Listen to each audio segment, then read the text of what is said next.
Welcome back. Gurmeet Chadha is joining us, the co-founder and CEO of Complete Circle Consultants. Gurmeet, good morning. Thanks a lot for joining us. The market's, of course, been on steroids. The first question on PSU banks, how would you approach them, especially, say, big names like SBI? Good morning, Anuj. I think the bad bank news finally is welcome. I think that's a good step to resolve these legacy issues. But we need to be careful in terms of differentiating between trading and long-term opportunities. SBI, I continue to like Anuj. Obviously, the bad bank news is a trigger. If you see last 4 years, and that's why I'm saying we need to concentrate more on what is structurally changing. The gross NPAs are down about 43% from almost 2.2 trillion to about 1.2. If you see their restructured book, that's at about less than 1%, which they guided for. The SMA1, SMA2 book also is at about 0.6%, which gives you some comfort on asset quality going ahead. The PCR stands at about 68%. In fact, on corporate book, the provisioning is as high as about 87%. So I think it's actually done well on slippages and credit costs with even some of the private banks. And I'm very gung-ho on these subsidiaries. With once SBI Mutual Fund also lists in the next 12-18 months, possibly maybe 200-250 per share you can assign to various subsidiaries, with 3 subsidiaries market cap being excess of 1 lakh crore. So looks at 1.1, 1.2 book value looks still pretty reasonable. And mind you, before this NPA thing settled, SBI had a 10-year ROE of about 15%. Okay, got that. So that is on some of these PSU stocks. I also wanted to ask you, Gurmeet, about the entire consumer durable space, because there's been a mammoth rally there, whether you take, Havells, or Voltas, or Crompton Consumer, all sitting at fresh highs. And of course, as we've seen, demand in general has picked up. Is there any stock that you still like from both a growth as well as valuation perspective? So there's not too much comfort on valuation at these multiples. Polycab, we did discuss some time back, and even that has gone up. That probably remains a little more reasonable, if I were to call. These days 30-35 multiples are called reasonable. Such are the times we are in. But any correction, any dips in the names you mentioned, Voltas and Polycab in particular, could be an opportunity. I think you need to play the waiting game now. Be very selective in terms of what you incrementally want to allocate capital to. Whenever you have added money at very high multiples, the near-term returns have been slightly disappointing. Okay. Gurmeet, good morning. Banks are always in the limelight. We've discussed the PSUs. I want to ask you about IndusInd Bank. Now, we know it doesn't get the blue-blooded pedigree valuations like its larger peers. But there's a lot of excitement now, considering telecom resolution seems to be on the horizon. So would it make the cut for you? So I would still stick with the ICICI and the HDFC of the world amongst the larger names. I think ICICI in particular, I mean, we are seeing a very silent and granular transformation. The retail book is now almost 70%. The asset quality metrics are absolutely top-notch. They are showing growth in NII, NIMs, the CASA ratios amongst the best in the category. And the initiatives they are taking on the digital front are quite exciting. I've been personally ranking with them, and also on the business banking firm, the digital offering are probably the best in the industry. So still at about, as I said, 2.5, 3 book value. We stick with them. If you want to do a bit of value hunting, maybe Federal Bank, maybe IDFC First, provided they are able to solve the their GNPAs are still at probably 4.6, 4.7%. Trades at about 1.5 book value. Any resolution in telecom. What I'm impressed right now is the way the CASA is above 50%, and the way the NIMs and fee income is stacking up. So any improvement in asset quality, and that's one bank which can get rated. And there's this renewed activism by a lot of shareholders in the holding company, which could see some changes maybe going forward. Okay, well, stay on, because one space that has been doing extremely well is this entire technology space. And one of the stocks that we're looking at is Happiest Minds Tech. It has been 1 year to that listing. So if you were an IPO investor, you would have clocked in returns of 800 times on the stock. The current market price is around 1,500, not 1,500 crores, it's 1,500 rupees, and the issue price was 166. So the return for IPO investors is what, 800 times. Phenomenal. We have Venkatraman Narayanan, the MD, and the CFO, and Joseph Anantaraju, the Executive Vice Chairman and CEO of Product Engineering Services at Happiest Minds, who joins us now. Gentlemen, morning to both of you. Mr. Narayanan, I want to start by asking you about what the way forward could look like, because earlier you had guided for a 20% organic revenue growth over the medium term. But in the near term, how do you see things? Has demand picked up in a big way, or do you think things have plateaued? The demand scenario has only gotten better from where we were at the end of the first quarter when we met last time. And things are looking very good from the customer addition or growth of existing customers as well. So demand is good. And I'm sure it will lead to also the supply situation. Supply situation is also not as good, but we are managing to hold on with employee net additions of about 300 in the first quarter. And as I've been mentioning, we are trying to keep up to the same or similar numbers. I would be happy if we did similar numbers for the next 3 to 4 quarters, given the demand scenario. Okay.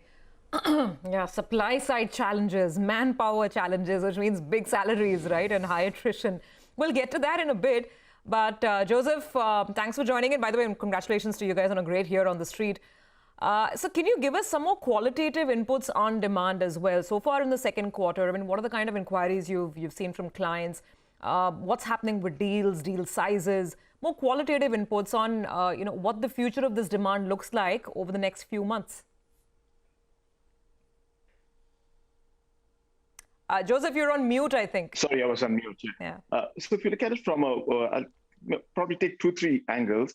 If you look at it from a vertical perspective, most verticals that we are operating in seem to be showing strong demand growth, with customers initiating or implementing digital transformation initiatives. A few of them may be a little bit ahead or having more spend, like edutech, which continues to be strong for us. High tech, retail, we are seeing a good spend, with the whole e-commerce move. And again, in the media space, the move to digital media, we're seeing quite a bit of initiatives out there. In terms of technologies, one area, artificial intelligence, I would say cloud is almost a done deal now, right? Most of our customers are operating on the cloud, and a lot of work happening around leveraging artificial intelligence, analytics, to get more predictive, to improve your recommendation and things like that. One thing we've noticed in the last few months is customers looking at more of automation. I think there are 2-3 things out here. One is just the whole remote working, leading to more automation, and equally important is the supply side challenges. Customers are looking, how do we get to use technology more? And so we're seeing strong uptick on automation as well from a technology angle. Geo-wise, all geos continue to do well. I think in each and every geo that we operate in, customers are looking to adopt digital technology. So I wouldn't really call out any specific geo. The demand is strong across geos. Mr. Narayanan, I want to come back to that point you made about how demand is good, but there are still some supply side issues. And in that context, do you think the supply side pressure has gotten worse because your subcontracting costs have risen? Your attrition is now almost at 15%. It jumped up in Q1. A, have the supply side issues worsened? And B, is this peak attrition, or do you think it could get worse?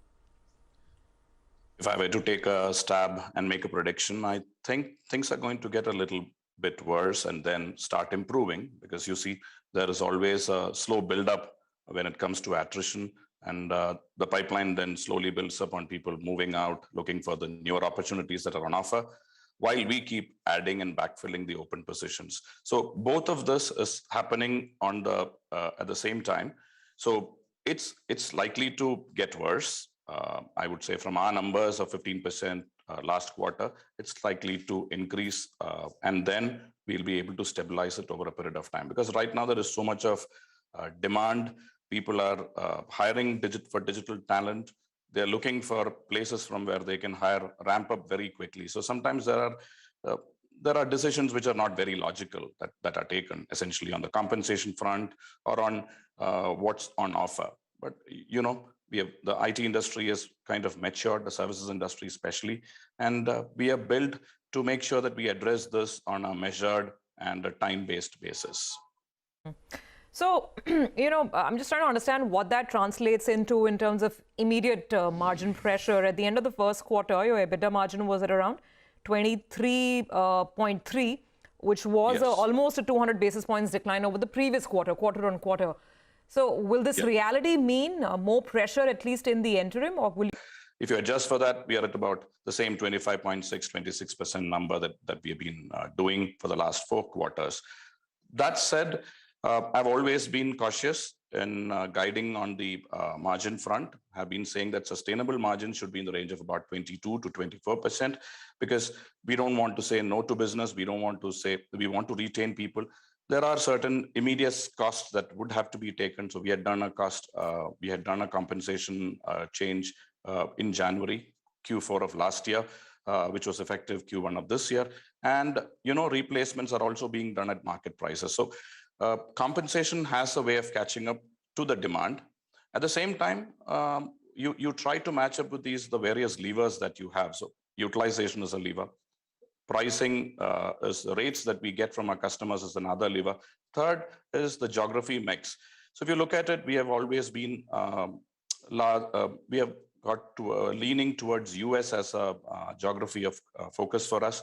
And that geography is the first and the best to adapt to digital requirements. And so to that extent, they are also open to increasing rates and prices because they are also aware of this. Thanks to all of the press and all of the attention that's being given to the supply side challenges, customers are also now open because they also know that if you need new talent and delivery to be done on a time-bound manner, you need to make certain investments. So they are also open to talking about rates. And right now, many of the new deals are not starting basis rates. It's basis how can you achieve the solution? How can we bring in the efficiency? How can we talk about bringing down the costs on a recurring basis? These are the things that people are talking about and not immediately rates. So that's a huge change that you're seeing on the demand side. And on the supply side, yes, I would like to believe that this is temporary and we would like to hold on and continue to backfill, make adjustments as required to meet the market necessities and the market realities and go forward. Okay, we will leave it at that, gentlemen. Thanks a lot for joining us. So that's Happiest Mind, given you an 8 times return since its issue price, been a big mover there. Let's do one thing. Let's take a quick commercial break on that note. But up next, on the other side of the break, our technical experts will be joining us. Mitesh Thakkar and Shrikant Chauhan will give us some trades for the day, all set for record highs today.